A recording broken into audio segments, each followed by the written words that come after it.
Good evening, campers, dreamers, and babysitters.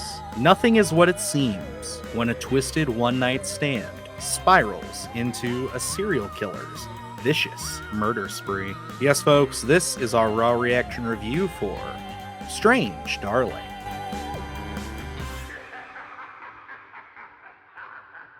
Well, Luke, after a long, arduous trip around the globe, we finally have gotten to see Strange Darling. I know I brought it up in my films you should watch for the month of August, but this one eluded us at Fantastic Fest last year. And it was only after that we really started to hear great things. I think this one premiered towards the end of the festival anyway. So, as we kind of got into it, like Cody Leach and a couple other people who I know were there in person, posted their rankings, and they had this one really high up there. And I just kind of started to get into it a little bit. Had no idea that Kyle Gallner was in this. We both love him. And I was just like, man, I got to try to get this. Radio silence. Until recently. And I do have to say, because although I don't necessarily know if this is qualifying to release at the time during, but I believe it was because we are currently attending an international festival. Yes, we are basically working with the folks over at Fright Fest 2024. That's taking place over in the UK. You guys should definitely check that out. But Strange Darling is playing there just about a week before it comes out. So very, very cool. Thank you to the folks over there. And thank you specifically to the folks over at Miramax for getting this to us. Luke, I know we've talked a lot about this off air. And I know that we're kind of trying to be tactful with this one. So I'm going to ask you, and you just give me what you can. How do you feel about Strange Darling? Going into this film, we talked about it, I believe, last year at Fantastic Fest, and like you said, it eluded us. Really forgot about it. And then, popped back up on the radar here, and you mentioned Kyle Gallner, and I was like, I'm all in. I don't care what the guy's in. I'll watch anything that he's acting in. I got to say, acting standpoint, I love the dynamic here. Kyle Gallner brings it. And then our other, oh my gosh, I should have looked this up before. Willa Fitzgerald, also co-starring. What a dynamic these two have. They play off each other so well. The storytelling here is so unique. It's very different than anything we've seen, and I absolutely love it. It's something that will compel you throughout. This is non-linear, I guess. It's broken down into chapters, and I love that aspect of it because it does bring something different. It's one of those things where you're not really sure how they're going to approach it, but it compels you throughout this. Yes. The biggest thing I walked away from this film saying is Willa Fitzgerald. Oh my gosh. She is officially 100% on my radar. I am paying attention. She has gotten me hooked into her as an actress, because wow, this is a stellar performance, a very ballsy performance from Willa here. I didn't know what I knew her from, but looking at her IMDb right now, it's all connecting now. She was young Madeline in The Fall of the House of Usher. So when we would go to those flashback scenes, she was Madeline, and I loved her in that. But I mean, she is a force in this film. Like, wow, I really, really enjoyed her performance. I thought that it was equally parts fascinating and just overall just so believable, so intoxicating is what I would say. She was the highlight of this film, as is Kyle Gallner. I'm not gonna dismiss our boy at all here. He is wonderful in this. We loved him in The Passenger, which I think is a film more people need to see as well. But I mean, he was also very strong in this movie. And, these two being kind of our main, people throughout the film, you need that. And I think that if there's anything that Strange Darling has going for it, is that these two lead actors, I mean, they carry this movie far beyond what I even considered this movie could have been for me.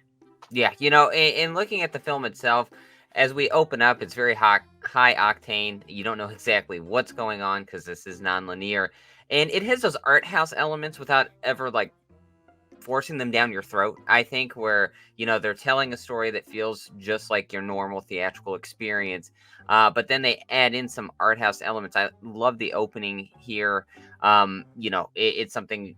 If you're unsure about this film, I think as soon as you see this opening, you're going to just be gripped in. It's going to put you in a chokehold for the duration of the film, which, for me was a breeze to get through. I think, what is this, maybe an hour 30? But from what they bring here from a content standpoint, this film really moves. And like you said, Willa Fitzgerald, what a range of emotion that we see throughout here. It's just something where when you want a character and an actor to really bring it, Willa Fitzgerald absolutely did here. And then Kyle Gallner, yes, he plays his role where it's, sometimes I think he goes overlooked a little bit because he's such a likable character, and sometimes he has a muted performance, but he's got this charisma to him that when he's co-starring in something and you're seeing a range of emotion from someone like Willa Fitzgerald versus Kyle Gallner's role, I think his role amplifies her role, if that makes sense, because of this dynamic that they do have here. And it's something, again, that's absolutely so compelling. It's something very different than what we're used to. And I gotta say, cinematography wise here, this thing is, my gosh, there's from scene to scene in here. I kept writing in my notepad of everything that I love, just the way these things are lit, the way that they're composed. Um, Great performances, and the scenery here is just something that is awe-inspiring. Yeah, I mean, this was also one that I have to compliment the writing. This is from writer director TJ or JT Malner, and I thought that for this being his first, I guess you'd call this his debut feature, because looking at his IMDb, he's only done a few shorts. This was something to admire. And, without getting too deep into it, I think that looking at it and looking how the story chooses to tell itself, what the risks they take and the things that they do, I'm very, very interested to kind of dive into the writing process. As a film lover, as someone who wants to make films, I'm very curious to see how this story was put together, because I think, nonlinear storytelling, it can be difficult, especially when you're trying to make things, line up just perfectly. You're trying to figure out where can you kind of get your story to weave into itself that it still feels like a flow, because a bad nonlinear film will literally be like a stopping and starting of a car. Like it's just, you hit the brakes so hard, and Strange Darling does not do that. And that is something that I really want to compliment from a writing standpoint, because not only are the characters well performed and well written, but again, it just flows within itself very naturally. And again, it's not like this is an overly complex story. It's not trying to give you something that's going to earth shatter, break your mind or anything. It's just very competent. It's just very well written. There's a lot of confidence behind the writing and the directing here.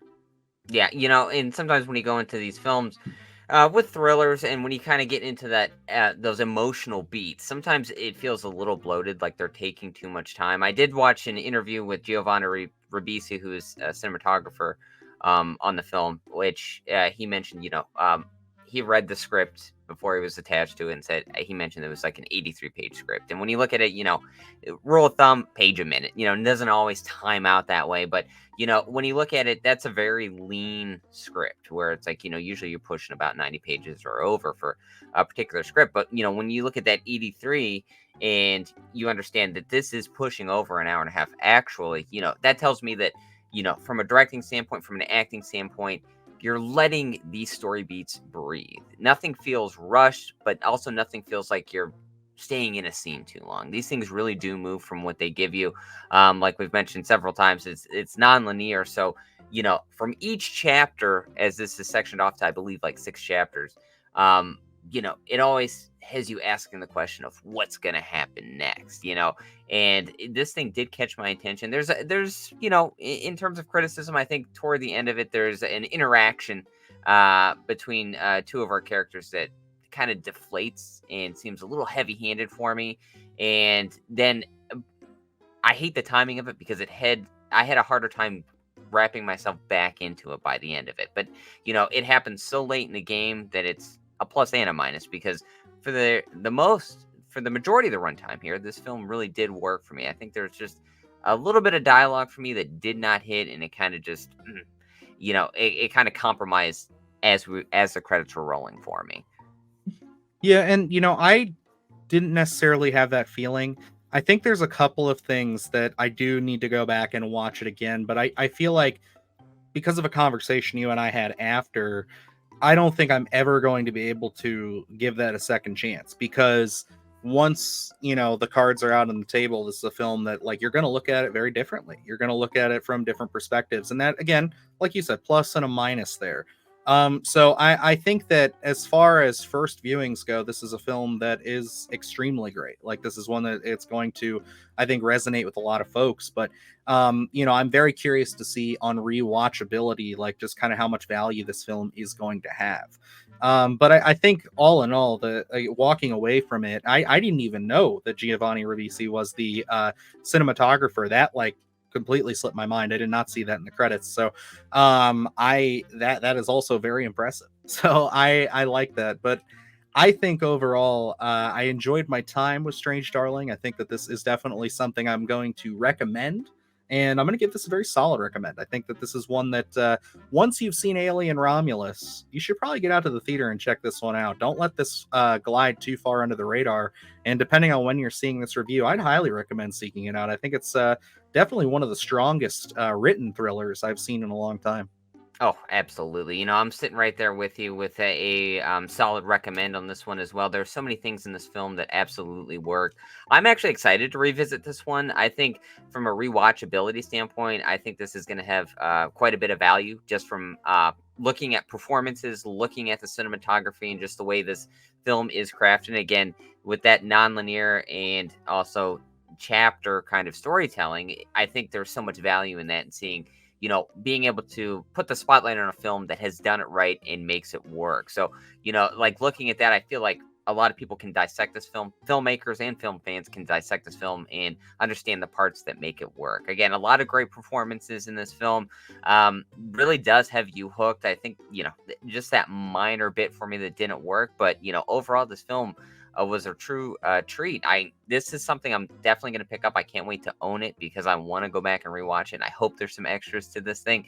Like you said, Alien Romulus in the theater, we gave it a glowing review. This is a very different film from Alien Romulus, but in a great way because it works so differently than why Alien Romulus works. This is more of a condensed film. Again, very small cast, but they make everything work here. So this is a film that I think will inspire a lot of creativity for people. So definitely, if this is playing in a theater near you, you have to go out and see this. Some of the scenes in here, they have to be seen on a big screen. I know I'm going to check to see. I would love to go to the theater to check this one out if it's playing anywhere near us. But this one, you're going to have a fun time in the theater for. So definitely go check this one out.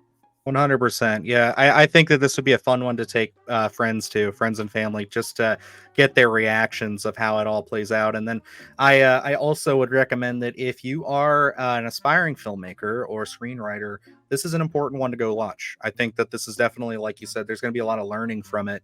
I think that this is definitely a treat in that sense, because I feel like this is a film that a lot of people are going to be writing little video essays about and stuff, because I think that there's a lot to This digest. hits like the passenger hit. It's just like that storytelling for it. It really hits for me.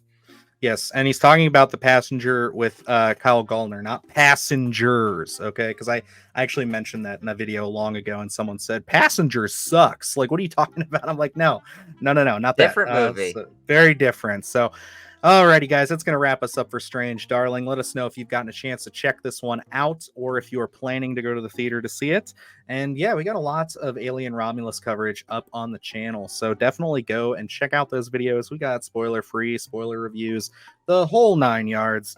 And yeah, we got a lot more great stuff on the way, so keep an eye out for that. And until next time, I'm Dylan Newell. And I'm Luke Janesco. And remember, stay scared.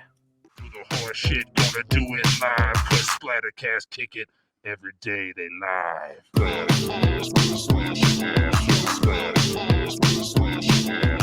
Splattercast, gonna smash your ass. Splattercast, gonna smash your ass.